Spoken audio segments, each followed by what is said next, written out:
most of the projects that you've done have been in very large communities. So how many have you done in communities of our size? And what is the difference in funding and buy-in from the How many have we done in communities your size? Stacy, help me out on this. Fergus Falls, that was a 10-unit tiny one. Minot, North Dakota, town of about the same size, 35,000. Brainerd, Minnesota, about 11 or 12,000, but part of a larger, it's about probably 25,000 metro. That's 25 units. Council Bluffs, 59,000, but part of a big metropolitan area, and that's 36 units, I believe. So the difference is maybe in the number of units? Well, typically, yeah. I mean, although in Chicago we did a 24 unit. That was how big the building was that we were offered, and it was Mrs. Daly who determined where we were going to do it. So, what were we to say? Oh no, thank you, Mrs. Daly. No thanks. I mean, there are variables all over the place. I mean, there's how many artists are in or willing to relocate to the community. Of those, how many are income qualified? This is all affordable housing that we do, and which means that if you're earning more than 60% of the area median income, and Stacy, what's that number? 14, 24,000 something is the 60%. If a family of four is 51,800. Median. 60% of area median income. Okay. And then a single person at 60% is 24,120. Something like that. 24, So 40. about 24,000. So if you're an individual and you're looking, that's this year's thing. By the time the project got built, it would be a different number. It But- could be more or less. But it's affordable. It's Section 42 housing. We use low-income housing tax credits, which is a HUD program created by HUD, administered by the states individually. The states, within a framework, set their own priorities of what's important, and it's highly competitive. So you go and you get it. If you get the tax credits, you then sell the credits, and you got a big chunk of money to help build the project. And then you abide by HUD rules and IRS rules for the next 30 years. So you have to weigh what it is.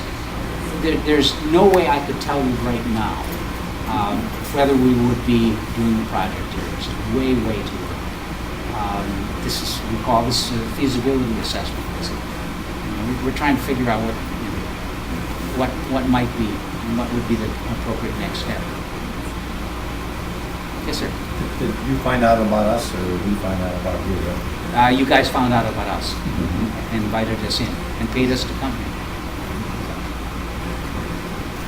I know there's a strong visual arts community here. Have you looked into the musicians community? No, we've been here only since 11 o'clock, That's so right. we haven't had a lot of time. We have spoken to several musicians,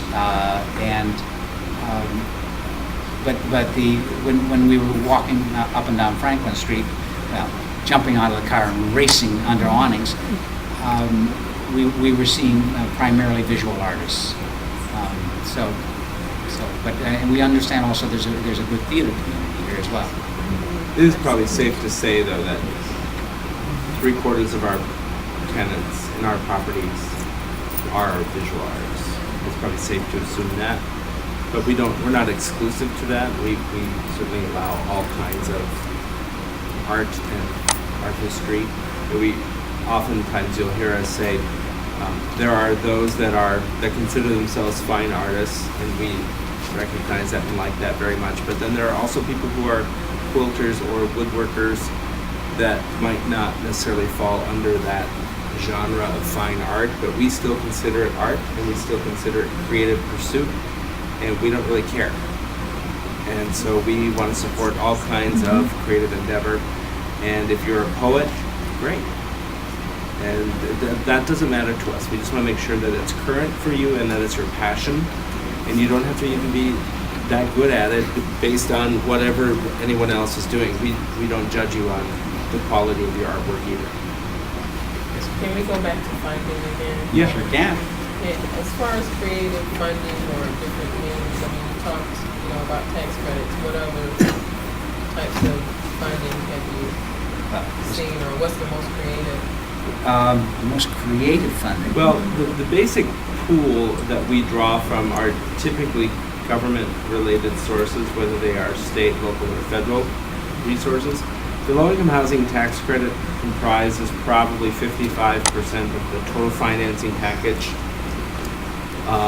On top of that, then, there are things like a TIF district that might be created. There are renaissance zones or redevelopment zones that we can take advantage of. There are CDBG monies, which is community development block grant monies. There's home monies, which doesn't stand for anything. It just says home, H-O-M-E. It doesn't mean anything. It's just home dollars. And then it's getting creative in the community. Maybe there is something unique here. Is there a state housing tax credit? Is the building historic? Then there's historic preservation tax credits. So we layer all of these things together to get to that final number of whatever it is. And then typically on a project, if the project is $10 million, and I'm just using that number because it's easy visually, $10 million, there's usually a gap at the back end of that that's filled with philanthropic monies that comes either from corporate, individual, or foundation support, and that's usually between 10 and 15%. It's kind of hovering right now about 12 to 13 on most projects. Sometimes it's more or less. I can give you two very creative ways. Yeah, our project in Reno, Nevada, which is right next to the Truckee River, we sold the water rights for that project. I don't even know what water rights are, but I think we got $500,000 went right into the project budget. Stacy personally got Senator Clinton of New York to get an earmark of $250,000 for our project in Buffalo, New York.